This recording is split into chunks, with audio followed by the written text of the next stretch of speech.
O Brasil tem longa experiência com alianças políticas que garantiram a governabilidade democrática. Há também registros de alianças para restaurar a governabilidade ou reconstruir a democracia. A polarização política recente, marcada pelo extremismo de direita, levou à formação de uma frente democrática formada por partidos de diferentes espectros ideológicos em torno da candidatura de Lula. Mas estamos longe ainda de termos assegurado a estabilidade e a governabilidade do novo governo.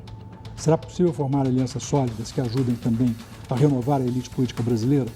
Essas são as perguntas que o Entrevista Brasil Tempo Presente começa a responder a partir de agora.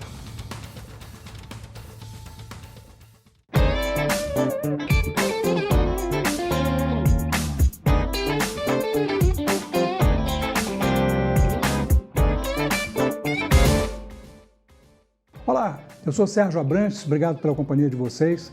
Eu agora vou conversar com Celso Rocha de Barros. Celso é cientista político, doutor em Sociologia pela Universidade de Oxford, é colunista da Folha de São Paulo e um dos mais brilhantes analistas políticos da atualidade. Nós vamos conversar sobre a possibilidade de novas alianças para fortalecer a democracia no Brasil.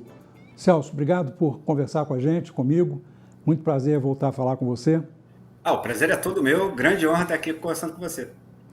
Ô Celso, o Brasil já teve vários exemplos de alianças, né? O que não faltou na política brasileira foram alianças.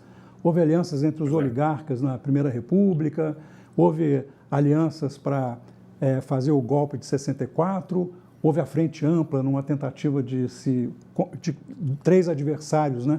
Lacerda, Juscelino e Jango, de se contrapor à ditadura, e fizemos uma aliança para chegar até a Constituinte de 88 e uma aliança democrática para eleger Lula no seu terceiro mandato. Agora, o que nós não temos é a capacidade de fazer alianças duradouras, né? Coalizões mais estáveis que fortaleçam a democracia brasileira e levem para um caminho mais programático. Eu acho que a gente até teve uma fase boa nesse aspecto, que foi entre 94 e 2014, quando você tinha uma aliança de centro-direita estável, formada pelo PFL e o PSDB. O PFL fez um movimento para o centro, se aliando ao PSDB. E, por outro lado, você tinha o PT articulando diversas forças de esquerda ou centro-esquerda. A democracia brasileira funcionou mais ou menos bem, assim como a gente esperaria que funcionasse. O debate era sobre privatização ou não, sobre participação do Estado na economia, ou sobre políticas sociais, assim, a gente não estava debatendo se vai ter ou não democracia. Então, era um debate político normal, né? Um debate político saudável. Agora, essa aliança entrou em crise depois da eleição de 2014. Pois é, aí nós tivemos uma ruptura, essa ruptura desequilibrou todo o nosso modelo político, né? E aí, finalmente, se fez a aliança democrática em torno do Lula. Mas não é uma aliança que, nesse momento, esteja se expressando adequadamente para garantir a governabilidade desse novo governo, né? Eu acho que há problemas, né? Em termos programáticos, o governo tenta, mais ou menos, incorporar demandas dos vários setores que apoiaram o Lula na eleição. Então, por exemplo, a atuação do ministro da Fazenda, Fernando Haddad, é uma atuação bastante centrista. É uma atuação que incorpora propostas, por exemplo, a reforma tributária, que é uma proposta que foi elaborada no Congresso. O autor da emenda constitucional era o presidente do PMDB, o partido da Simone Tebet. O teto de gastos, uma tentativa de conciliar as demandas por controle de gastos de setores mais centristas do governo, com uma ênfase em gastos sociais do pessoal de esquerda. Então, assim, em termos de programa, eu acho que até está acontecendo coisas. Mas isso não se expressa, por exemplo, nem em uma base parlamentar coerente para o governo, e eu acho que nem numa autoimagem do governo. Assim, o governo emite sinais mais moderados, mas depois o Lula elogia o Maduro e, ao mesmo tempo, que faz uma política econômica centrista. Então, eu acho que há uma certa crise de identidade. Assim. Isso nós precisávamos de um pouco mais de coerência e consistência para reconstruir o processo democrático, né? Nós tivemos um ataque frontal à democracia brasileira e a vários outros aspectos da vida brasileira durante o governo Bolsonaro. E eu costumo dizer, eu acho que que você concorda comigo, que destruir é muito mais rápido e fácil do que depois recompor, não é? E refazer. Essa é a verdade fundamental que os conservadores têm para dizer para todo mundo, entendeu? Que reconstruir é mais difícil que quebrar, entendeu? E um pessoal aí que andou se dizendo conservador, na verdade quebrou muita coisa que vai demorar um bom tempo para a gente reconstruir, né? E assim, e é difícil porque a reconstrução também não entusiasma muito. Se a gente disser que a política ambiental agora tá tendo todo um trabalho para ela voltar a ser o que era, isso não funciona muito como propaganda do governo, entendeu? Mas é isso que tem que ser feito, entendeu? Assim, claro. Então, tem muitas tarefas diante do governo Lula que são de reconstrução, que não é uma coisa que necessariamente entusiasma as pessoas, entendeu? O que você está fazendo? Tinha um monte de coisa que tinha parado de funcionar, estou fazendo voltar a funcionar.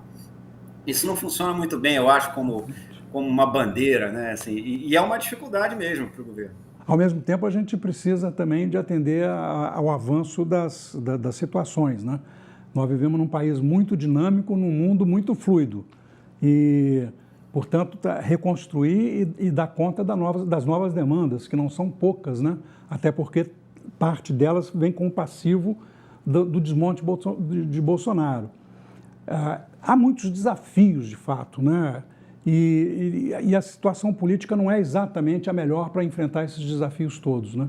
Não, a gente primeiro, como você disse, a gente tem que retomar coisas que já eram para estar sendo feitas há muito tempo. Então, há muitas décadas que o Brasil não tem uma taxa de crescimento sustentável e satisfatória. Assim. A gente não conseguiu ainda, a gente está preso na que se chama armadilha da renda média, né? A gente fez um bom trabalho em deixar de ser um país muito pobre, se tornar um país de renda média, mas a gente não conseguiu dar o salto para ser uma economia de conhecimento, etc. E vários governos vêm tentando fazer uma ou outra reforma que possa nos possibilitar dar esse salto. Mas isso é uma tarefa urgente e difícil. A questão da emergência climática é uma coisa que até o Brasil estava desempenhando um papel de liderança durante um certo tempo, descarrilhou tudo no último governo, e, novamente, reconstruir é chato e demora, e a gente vai ter que fazer, não vai ter jeito. O orçamento, o processo orçamentário, com esse negócio de orçamento secreto dos últimos anos, virou uma bagunça, e até agora isso não foi bem resolvido. O Supremo Tribunal Federal ficou anos sendo atacado pelo presidente da República, e tem que se fazer uma pacificação aí. Isso para não falar do imenso problema que é a retomar uma conversa civilizada entre o poder civil e o poder militar. Agora, vamos pensar sobre o lado positivo da democracia brasileira, né? Ela resistiu a um dos trancos mais fortes que ela já sofreu. E, não obstante, nós estamos hoje num regime democrático, né? Quer dizer, nós não perdemos a base fundamental, o fundamento a gente ainda não perdeu, né?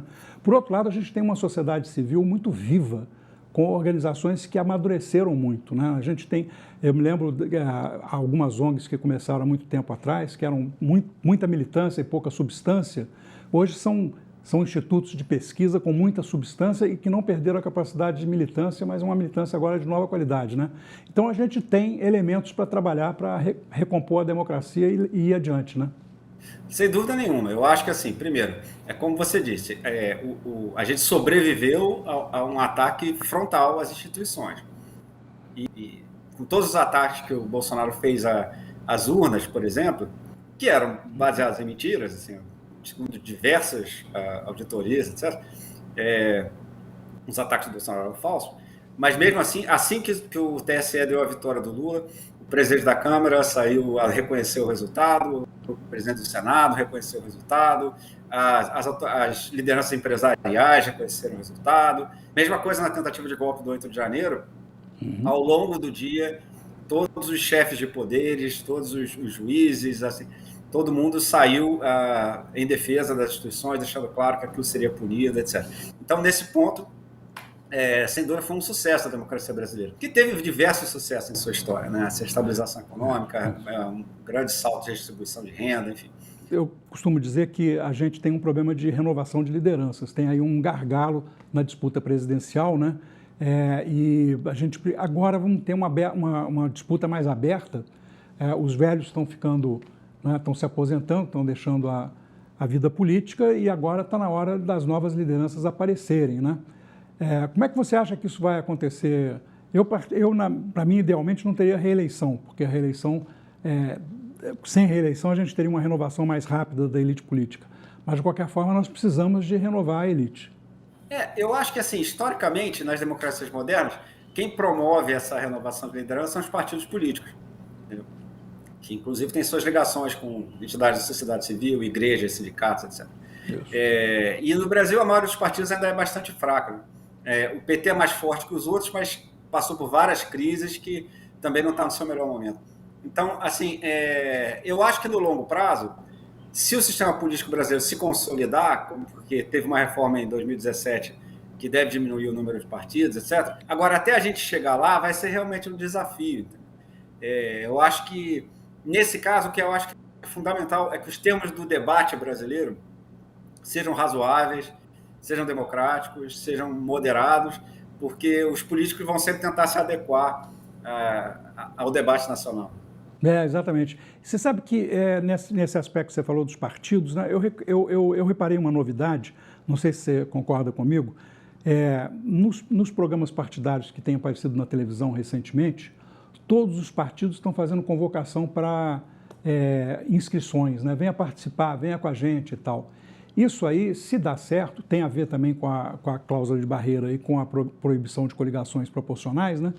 Mas isso aí acaba aumentando o enraizamento do partido. Aqueles que forem bem-sucedidos em captar, né, inscritos e militantes vão ter mais enraizamento, e isso vai permitir esse processo que a gente está falando aqui de renovação de lideranças, né? 2017 tem uma reforma que deve diminuir o número de partidos ao longo do tempo, já começou a diminuir, e vai ser interessante, inclusive, a gente ver se alguns desses partidos meio tradicionais e fisiológicos conseguem fazer a transição para partido enraizado e com programa. Assim, eu tenho a impressão de que alguns deles vão tentar, assim, até porque o PSDB entrou em crise, tem um espaço vazio ali, e alguns desses partidos que só vendiam apoio no Congresso, talvez pensem, agora dá para eu eleger presidente. Mas para isso eu tenho que ter programa, tem que ter uma certa consistência. Eu sou razoavelmente otimista com relação a isso. Eu acho que pode dar certo, sim. Você falou uma coisa que eu tenho falado também, que tem um lugar vazio. A disputa presidencial sempre foi bipartidária e ela será sempre bipartidária por causa do segundo turno. O segundo turno é impossível ter, não é, o multipartidarismo prevalecer. E essa disputa, ela é organizadora do sistema político, ela organiza governo e oposição, né? Mas esse lugar agora está vazio do PSDB. O PT ainda tende a ser o partido mais competitivo e ocupa toda a esquerda, né? Na esquerda não tem concorrente para ele nesse momento, mas agora a centro-direita vai ter que disputar com a direita esse espaço vazio aí. Isso é um choque de oxigenação na política, né? Que há muito tempo a gente não tem. Eu acho que sim, e eu acho que tem um fenômeno novo que deve ser importante nesse processo, que são as federações partidárias. Eu acho que o futuro do PT é liderar uma federação partidária de centro-esquerda. Então ele vai ter que se acostumar a agir junto com o PSB, com o PCdoB, etc. E essa turma vai ter que se acostumar também a agir junto com o PT. E eu acho que isso vai acontecer também nos outros lados do espectro político. O que eu tenho certa curiosidade é se vai aparecer uma federação que, no final das contas, tem um perfil semelhante ao do PSDB, entendeu? Uhum. Se o PMDB, o PSDB mesmo, que sobrou do PSDB, vão conseguir fazer uma federação que tenha esse caráter e consiga o apoio de setores conservadores que apoiaram o Bolsonaro. Então, isso eu acho que é uma das grandes questões para o futuro próximo. Celso, foi ótimo conversar com você, muito obrigado pelo seu tempo, viu? Eu aprendo muito sempre que eu converso com você. Sérgio, eu que agradeço, é um imenso prazer falar com você, você é um professor de todos nós. Gente, a democracia brasileira é complexa, mas ela é robusta, ela conseguiu passar por um grande teste e agora ela precisa de ser reconstruída em novas bases. Se você gostou desse episódio, quer revê-lo ou qualquer outro episódio da série Entrevista, eles estão no Globoplay. Até mais!